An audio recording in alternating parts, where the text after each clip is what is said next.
Hey everyone, this is the ShutInBakas. My name is Chris.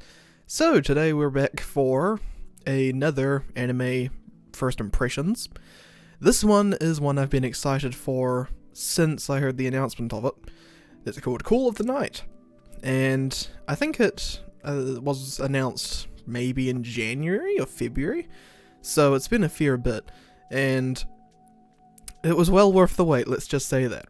The first two episodes have been bangers. Alright, so thank God for that.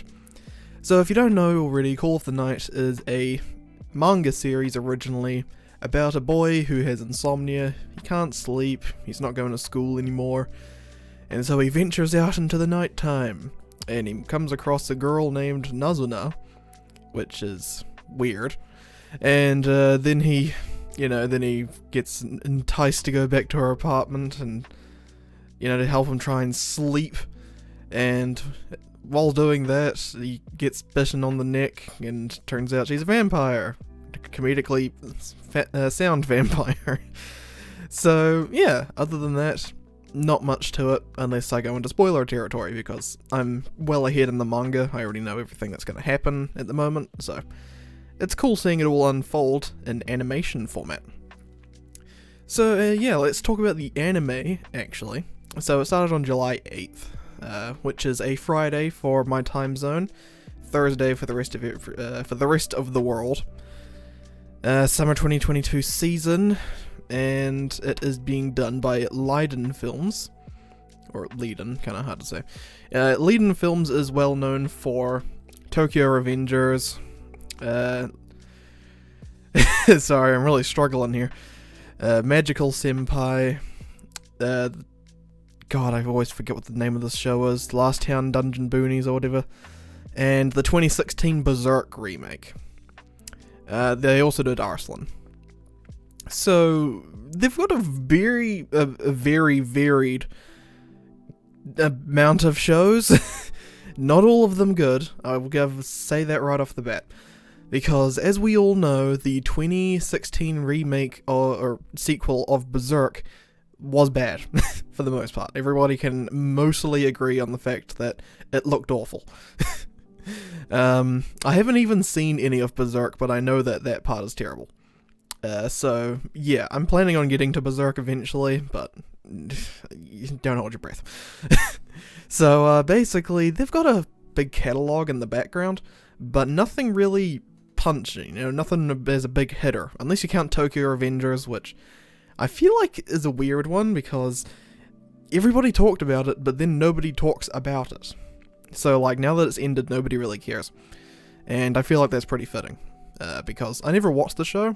I kind of wanted to, but I kept getting, these mixed feedback of everyone saying it's good, but such and such. So, it's one of those shows that I don't really care for, because it's mainly pretty boys, so yeah, I'm not really into that.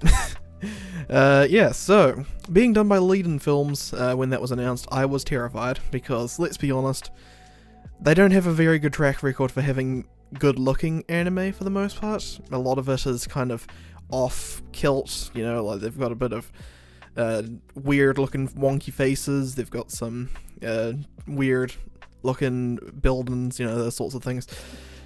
They've got all sorts of wacky stuff going on, because they're not a huge studio like A1 Pictures or not Aniplex, that's a company. Ufotable, those sorts of studios. Those ones have the budget and the backing of Sony. I don't know if Leiden Films is a part of that, but I don't think they are. I think they're part of the Sentai Filmworks brand, because almost everything that they release is released by Sentai Filmworks later on Blu-ray or on High Dive. So I wouldn't be surprised if there's a little partnership going on there. I also want to say some stuff about the comparisons between the manga and the anime, because so far the first episode has had a couple deviations. Nothing huge. It's just interesting stuff to see what they have to do to make the pacing better for an anime. So basically, in the first episode, everything is kind of one-to-one for the most part. Some dialogue changes here and there, but that's pretty standard. The only difference is the ending of the first episode, where they completely skipped over something that happened but then later happened at the beginning of the second episode. So, to put it into the best perspective I can. So, basically, before Ko went up to the top of the towers and was pushed off by Nozuna, before that they had a conversation about the love and, being turned into a vampire and all that jazz. But that happened before the tower, but in the anime it happened after, because they wanted to have a climactic ending to the first episode. Not that it's a bad thing, it still flows perfectly fine, it's just a change that, it's not a very big change, it's just something different, and I like to point those out here and there because I read the manga, which is, that doesn't happen very often for me. Most of the time I read a manga that's like 20 years old, or just will never get an anime version. So, aside from that, there hasn't really been anything out of the whack. Everything's been pretty one-to-one so far, so I'm really happy about that. Let's talk more about the anime again. I know this is a bit all over the place, but I'm just kind of spitballing like I normally do. I don't I don't really put much thought into the videos until until I'm on the job. So basically, the anime is pretty. There is a lot of what I like to call the JoJo effect, mainly part 4 and 5, where they just start changing the color of everything randomly and at will. So I kind of appreciate that, to have some more stylistic look to it, because let's be honest, the dark is kind of bland in terms of coloring, unless there's lights, but they're in a, Tokyo metropolis, so they should be fine. But as you can imagine, there being a lack of any color really, so they kind of have to put their own flashy bling on it, and I think they do it really well. I really like the purples, those are really pretty. You also have different colors. I saw some yellow at some point, and I think I saw some red at another, but yeah, I mean, like, there's some good color design going on, and I really enjoy that aspect of Call of the Night. Another aspect I enjoy is the character designs. They are almost one-to-one with the manga. There is obviously some modification of some of the characters, but other than that, they are pretty much completely identical to the manga, so that's really good. I'm really happy they didn't, just change the art style because they couldn't be bothered. Another interesting thing is the use of the intro and the OP and the ED being by CreepyNuts. Now, CreepyNuts is I would say, kind of a experimental rap artist of Japan, and his work slaps. Alright, I'll just say it like that. His work slaps, and if you've watched the first episode, you'll know, because the OP and the ED, they slap. They go hard. And yeah, it's a cool story, actually. I read this, I think in the manga is a special, last page synopsis thing.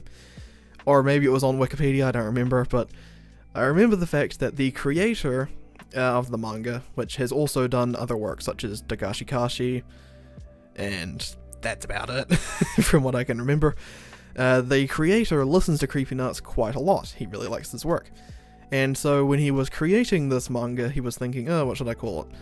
And so he was listening to his favorite rap artist, CreepyNuts, and basically he got Call of the Night from CreepyNuts' song Call of the Night, Yofukashi no Uta.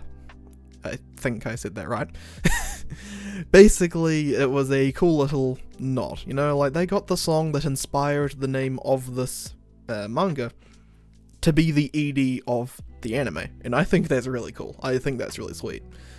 And the fact that CreepyNuts does a lot of insert songs in this series is awesome. He does the OP, of course. He did a insert song in the kind of near the end of episode 2. So it's safe to say he's pretty involved in the sound design of Call of the Night. So I'm really happy about that. That's awesome. So, if you haven't seen Call of the Night and you want to watch it, where can you watch it? So realistically, there is only one place to watch it right now legally, and that is on HiDive. I'll make another video later on about how HiDive is kind of jumping into the anime scene, but at the moment, Call of the Night is exclusive to High Dive, which, if you ask me, that's a good thing. And I would highly recommend just taking your 14 days free trial if you haven't checked out High Dive before. It's totally worth it.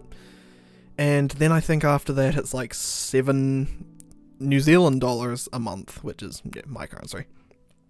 And I think it's maybe like 4 or 5 USD, something around those margins. It definitely depends on your region, because GST and tax and all that jazz. But the service is well worth it because they have a huge catalogue of older shows that you might not be able to see on Crunchyroll anymore because Sentai did a big purge of their work on Crunchyroll. Such as, if you want to watch Non Non Biyori now, the first and second season, as well as the movie, is exclusive to High Dive. The third season, non-stop, that's still on Crunchyroll, I believe, because of a pre-existing contract of it being on there for a period of time, but I'm sure it will be taken away sooner or later. They've also got other ones like Made in Abyss, but sorry, this is becoming a High Dive shill now. I'm not sponsored, this is just my personal opinions, so don't get me wrong there. So yeah, go subscribe to High Dive and watch Call of the Night, totally worth it. They've got like 5 different shows airing, but we'll talk about that in a different video. So, end result. Coming from a manga reader of Call of the Night, what do I think so far of the anime? Amazing. Could not ask for a better adaptation so far. The animation is really fluid and nice. They've got some really good perspectives and I would say cinematography, because technically it's all about the angles and jazz. The colors are amazing. The music's great. The voice acting really fits every character. I think Nazuna sounds exactly how I imagined her, and Ko, he has a bit more of a deeper voice than I imagined, but it really does fit. And the more characters that get added, I'm sure it will be better, because the Ko and Nazuna, they have a good dynamic going on, but as soon as other characters start getting added, it gets a bit more lively, let's say. The story starts taking a bit more of a turn to the mystery route. But I'll make a manga review if people are interested in it, because I really want to talk about the manga because I really love it. And yeah, I think I'm on to like volume 7 currently, physically. So I'd really love to talk about the manga a bit more, but this is an anime review and I'm not going into spoiler territory, so we're all good there. So, let me know what you guys thought in the comments down below of the first 2, or however far you're in. This might be in the future that you're watching this, of Call of the Night. I'll be making more videos on it as it comes out. I don't really do like episode by episode breakdowns. I mainly do like first impressions, mid-season, full review, that sort of thing. But if people want that, I can do full episode discussions if, these episodes are important. And of course, since I've got the input of the manga guy, the manga lad, I can input my, my thoughts of how they adapted the, different parts of the anime and the manga, and it'll be interesting. But anyway, sorry for the long absence. Things have been happening in the background, but hopefully it should be kind of back to normal. And yeah, please hit the like button. It really helps us out, lets us know that this is the kind of stuff you want it to watch. Subscribe if you're new to the channel, ding the bell button if you want to know when we're uploading. And yeah, that's really about it. See you guys in the next video. Peace out.